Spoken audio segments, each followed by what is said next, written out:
Hello champions, welcome back to Edugrown. This is Preeti Gupta, आपकी Hindi educator. तो बच्चों, हम वापस आ गए हैं अपनी क्षितिज बुक का गद्य खंड का सेकंड लास्ट चैप्टर लेकर। तो बच्चों, जो आज का हमारा चैप्टर है उसका नाम है नौबत खाने में इबादत। और बच्चों, हम आपको बता दें, ये जो चैप्टर है ये मशहूर शहनाई वादक बिस्मिल्लाह खान के ऊपर बेस्ड है। और इस चैप्टर के जो लेखक हैं उनका नाम है यतीन्द्र मिश्र। तो बच्चों, सबसे पहले यहाँ पर हम जानेंगे यतीन्द्र मिश्र जी के जीवन के बारे में। इनका जन्म हुआ था सन 1977 में अयोध्या में, उत्तर प्रदेश में ये जन्म हुआ था। इन्होंने लखनऊ विश्वविद्यालय लखनऊ से हिंदी में एमए किया। ये आजकल स्वतंत्र लेखन के साथ साथ अर्धवार्षिक सहित पत्रिका का संपादन कर रहे हैं। सन 1999 में साहित्य और कलाओं के संवर्धन और अनुशीलन के लिए एक सांस्कृतिक न्यास विमला देवी फाउंडेशन का संचालन भी कर रहे हैं। तो ये किसका संचालन कर रहे हैं? विमला देवी फाउंडेशन का भी ये संचालन कर रहे हैं। और इनका जो काव्य संग्रह है या साहित्य, इनकी जितनी भी कृतियां हैं उनमें से हैं यदा कदा, अयोध्या तथा अन्य कविताएं, ड्यूटी पर आलाप। पुस्तक जो है इनकी उसका नाम है गिरिजा। और पुरस्कार जो इन्हें मिले हैं उनका नाम है भारत भूषण अग्रवाल कविता सम्मान, हेमंत स्मृति कविता पुरस्कार और ऋतुराज पुरस्कार से इन्हें सम्मानित किया गया है। तो बच्चों, जो आज का हमारा चैप्टर है वो बेस्ड है बिस्मिल्लाह खान, जो बहुत ही बड़े शहनाई वादक हुए और जिन्होंने बहुत सारे प्राकृतिक वाद्य यंत्र, मतलब जो लोकगीतों में यूज़ होते हैं ना वाद्य यंत्र, उनको किस तरह से यूज़ किया उनका हम इसमें डिस्कस करेंगे। तो चलिए स्टार्ट करते हैं अपना चैप्टर। अमृत दून उर्फ बिस्मिल्लाह खां का जन्म बिहार के डुमरांव के एक संगीत प्रेमी परिवार में हुआ था। मतलब जो बिस्मिल्लाह खां का जन्म कहाँ पर हुआ था? एक बिहार के डुमरांव में हुआ था। अब ये भी एक वाद्य यंत्र बजाते थे जिसका नाम था शहनाई। और शुरू से ही ये कैसे थे? ये एक संगीत प्रेमी थे, मतलब इनका जन्म भी संगीत प्रेमी परिवार में ही हुआ था। इनके बड़े भाई का नाम शमसुद्दीन था। इनके बड़े भाई का नाम था शमसुद्दीन था, जो उम्र में उनसे 3 वर्ष बड़े थे। उनके परदादा उस्ताद सलार हुसैन खान डुमराव के निवासी थे। उनके जो परदादा थे वो कहाँ के निवासी थे? डुमराव के निवासी थे। इनके पिता का नाम पैगंबर बख्श खां तथा माँ मिष्ठन थी। 5-6 वर्ष होने पर वे डुमराव छोड़कर अपने ननिहाल काशी आ गए थे। मतलब जब 5-6 साल के वे हुए बिस्मिल्लाह खां, तो अपना डुमराव गांव छोड़कर कहाँ पर आ गए थे? ननिहाल में आ गए थे, जहाँ पर काशी था। नहीं, उनका ननिहाल का नाम क्या था? काशी। वहाँ उनके मामा सादिक हुसैन और अली बख्श तथा नाना रहते थे। और ननिहाल में कौन कौन था? उनके मामा थे सादिक हुसैन, अली बख्श और उनके नाना रहते थे, जो कि जाने माने शहनाई वादक थे। और ये सभी कौन थे? बहुत ही फेमस शहनाई वादक थे। वे लोग बालाजी के मंदिर में ड्यूटी पर शहनाई बजाकर अपनी दिनचर्या आरंभ करते थे।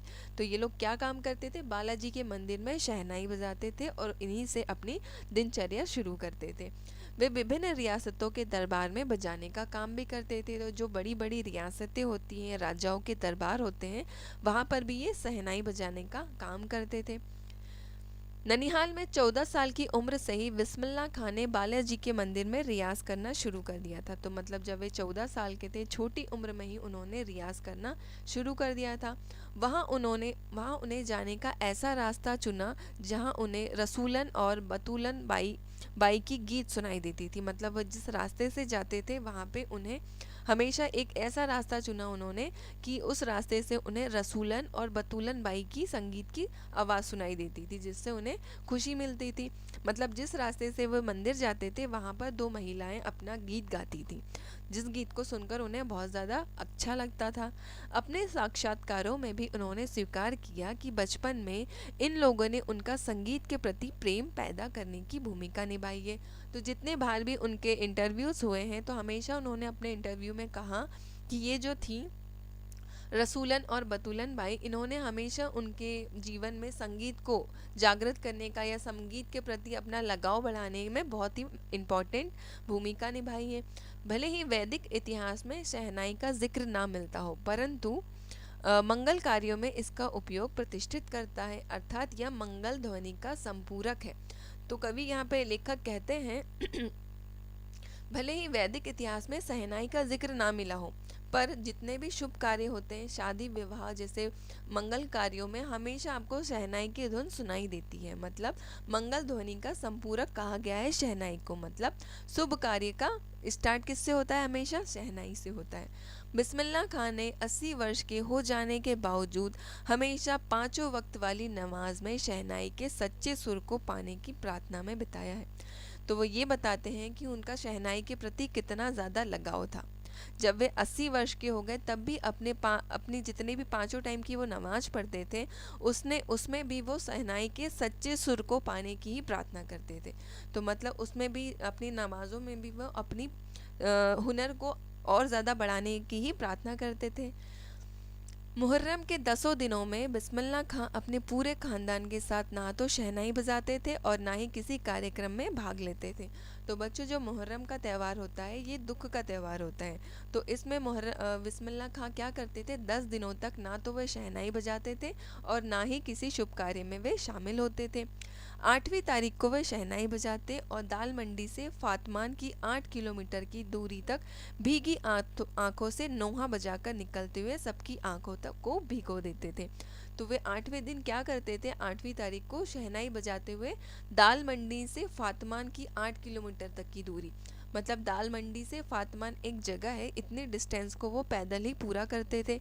और एक तरह का यंत्र होता है जिसको कहते हैं नोहा, उसे बजाते हुए वो निकलते थे और उसकी आवाज़ इतनी दुख भरी होती थी कि सभी की आंखें भिगो देते थे। फुर्सत के समय वे उस्ताद और अब्बा जान को काम याद कर अपनी पसंद की सुलोचना, गीत बाली जैसे अभिनेत्रियों की देखी फिल्मों को याद करते थे। मतलब जब उन्हें फुर्सत का टाइम मिलता था तो वे क्या करते थे, अपनी उनकी जो पसंदीदा फिल्में थी जैसे सुलोचना, गीत बाली जैसी अभिनेत्रियों की जो फिल्में थी उनको याद करते थे और उसको प्रैक्टिस करते थे। उनके धुनों को अपनी शहनाई के थ्रू वो क्या करते थे, प्रैक्टिस करते थे। वे अपनी बचपन की घटनाओं को याद करते हैं कि कैसे वे छुपकर नाना को शहनाई बजाते हुए सुनाता तथा बाद में उनकी मीठी शहनाई को ढूंढने के लिए एक एक कर शहनाई को फेंकते और कभी मामा की शहनाई पर पत्थर पटकाकर दाद देते थे। तो मतलब वो बचपन की यादों को याद करते हुए कहते हैं कि किस तरह से वे अपने नाना की जो शहनाई बजाते थे उनको सुनते थे, जो उन्हें सुनना बहुत ज़्यादा अच्छा लगता था। और जब कभी मामा, जो उनके मामा हैं, वो शहनाई बजाते थे तो उन पर पत्थर को पटक कर दाद देते थे कि हाँ, आप बहुत ही अच्छी शहनाई गा रहे हो, शहनाई बजा रहे हो, मतलब कि आपका तो कोई जवाब ही नहीं है। बचपन के समय में फिल्मों के बड़े शौकीन थे।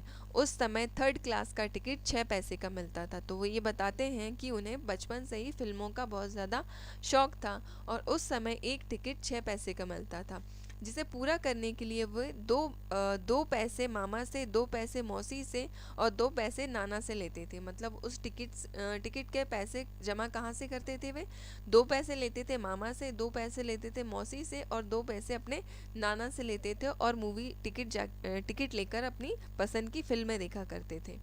फिर बाद में घंटों लाइन में लगकर टिकट खरीदते थे और घंटों तक लाइन में लगकर टिकट खरीदते थे और इससे क्या करते थे, अपनी जो फिल्मों का उनको शौक था वो पूरा करते थे। बाद में वे अपनी पसंदीदा अभिनेत्री सुलोचना की फिल्मों को देखने के लिए बालाजी मंदिर पर शहनाई बजाकर कमाई करते थे।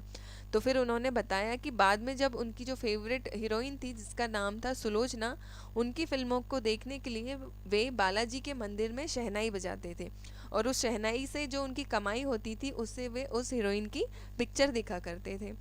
वे सुलोचना की कोई फिल्म ना छोड़ते तथा कुलसुम की देसी घी वाली दुकान पर कचौड़ी खाना ना भूलते।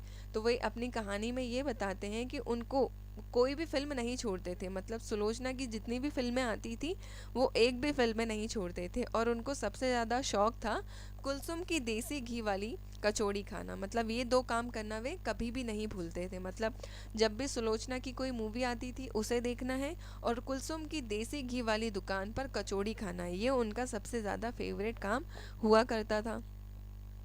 काशी के संगीत आयोजन में वे अवश्य भाग लेते थे। मतलब काशी में जब भी संगीत का आयोजन होता था या शहनाई या इन सब चीज़ों का कंपटीशन होता था तो वे इसमें अवश्य भाग लेते थे। यह आयोजन कई वर्षों से संकट मोचन मंदिर में हनुमान जयंती के अवसर पर हो रहा था और हमेशा ये कई सालों से चला आ रहा था और जिस दिन हनुमान जयंती होती थी उस दिन इस संगीत का आयोजन होता था। जिसमें शास्त्रीय और उपशास्त्रीय गायन वादन की सभा होती थी। तो वहाँ पर शास्त्रीय संगीत और उपशास्त्रीय संगीत के गाने और बजाने की सभा होती थी। बिस्मिल्लाह खां जब काशी के बाहर भी रहते थे तब भी वो विश्वनाथ और बालाजी मंदिर की तरफ मुंह करके बैठते और अपनी शहनाई भी उस तरफ घुमा दिया करते थे।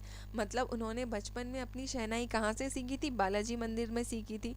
तो जब भी वे अपनी शहनाई बजाते थे तो वो बालाजी और विश्वनाथ मंदिर के तरफ मुंह करके बैठते थे और अपनी शहनाई का मुंह भी उसी तरफ घुमा दिया करते थे। मतलब एक तरह की रिस्पेक्ट दिया करते थे। काशी, गंगा और शहनाई का उनका जीवन थे। मतलब कहाँ से जुड़े हुए थे वे? गंगा से, काशी से और शहनाई से जुड़े हुए थे। तो ये सारी चीज़ें उनका जीवन थी। काशी का स्थान सदा से ही विशिष्ट रहा है। मतलब काशी उनका कर्म स्थली रही जहाँ से उन्होंने ये सारी चीज़ें सीखी। तो ये स्थान हमेशा ही उनके हृदय के बहुत ज़्यादा निकट रहा। या संस्कृति की पाठशाला है। वो ये बताते हैं कि काशी जो जगह है वो संस्कृति की पाठशाला है। यहाँ पर हमेशा आपको संस्कृति से रिलेटेड चीज़ों को ही सीखने को मिलेगा। बिस्मिल्लाह खां के शहनाई के दिनों की दुनिया दीवानी हो जाती थी। मतलब लेखक ये बताते हैं कि बिस्मिल्लाह खां जब शहनाई बजाते थे तो दुनिया उनके धुनों में दीवानी हो जाती थी। मतलब उनका जो शहनाई बजाने का था इस तरह से लोगों को आकर्षित करती थी कि उनकी शहनाई के धुनों में लोग झूम उठते थे। सन 2000 के बाद पक्का महाल और मलाई बर्फ वालों के जाने से देसी घी तथा कचौड़ी जलेबी में पहले जैसा स्वाद ना होने के कारण उन्हें इसकी कमी खलती है। तो वो ये बताते हैं कि सन 2000 के बाद पक्का महाल से मलाई और बर्फ वाले वहाँ से चले गए, जिसके कारण क्या हुआ? देसी घी और कचौड़ी जलेबी में अब पहले जैसा स्वाद नहीं रहा। मतलब जो लोग पहले वहाँ पर कचौड़ी और जलेबी बनाते थे देसी घी की, अब उनमें उस तरह का स्वाद नहीं आता है। इसलिए ये कमी उन्हें बहुत ज़्यादा खलती भी है। वे नए गायकों और वादकों में घटती आस्था और रियाजों के महत्व के प्रति चिंतित है। तो वे ये बताते हैं कि आजकल के जो नए सिंगर और जो नए इंस्ट्रूमेंटल्स आ रहे हैं उनमें लोगों की आस्था कम है। मतलब लोगों की आजकल आस्था क्या हो गई? नए नए इंस्ट्रूमेंट्स में हो गई है। नए नए जो संगीत के उपकरण हो गए हैं उनमें ज़्यादा लोगों की रुचि हो गई है। और आजकल कोई भी सिंगर ज़्यादा रियाजों का महत्व नहीं देता है। तो ये बहुत ज़्यादा उन्हें चिंता में डाल देता है कि जब संगीतकार अपने संगीत के प्रति आस्था ही नहीं रखेंगे तो उनके सुर सच्चे कैसे होंगे? ये सारी चीज़ें उन्हें बहुत ज़्यादा चिंतित कर देती है। बिस्मिल्लाह खां हमेशा दो कौमों की एकता और भाईचारा में रहने की प्रेरणा देते रहे। तो बिस्मिल्लाह खां जो थे वे हमेशा हिंदू और मुस्लिम में एकता की बात करते थे। हमेशा एक साथ रहने की प्रेरणा वे लोगों में देते रहे। 90 वर्ष की उम्र में 21 अगस्त 2006 को उन्होंने दुनिया से अलविदा ली। मतलब जब वे 90 साल के हो गए थे तो 2006 में उन्होंने दुनिया से विदा ली। वे भारत रत्न, अनेकों विश्वविद्यालय की मानद उपाधियां और संगीत नाटक अकादमी पुरस्कार तथा पद्म भूषण जैसे पुरस्कारों से जाने नहीं जाएंगे, बल्कि अपनी अजेय संगीत यात्रा के नायक के रूप में वे पहचाने जाएंगे। तो यहाँ पे लेखक हमें ये बताना चाह रहे हैं कि उन्हें अनेक तरह के पुरस्कार मिले। भारत का सबसे बड़ा पुरस्कार जो कि कहलाता है भारत रत्न, है ना, भारत रत्न, पद्म विभूषण जैसे बड़े बड़े पुरस्कारों से उन्हें नवाजा जा चुका है।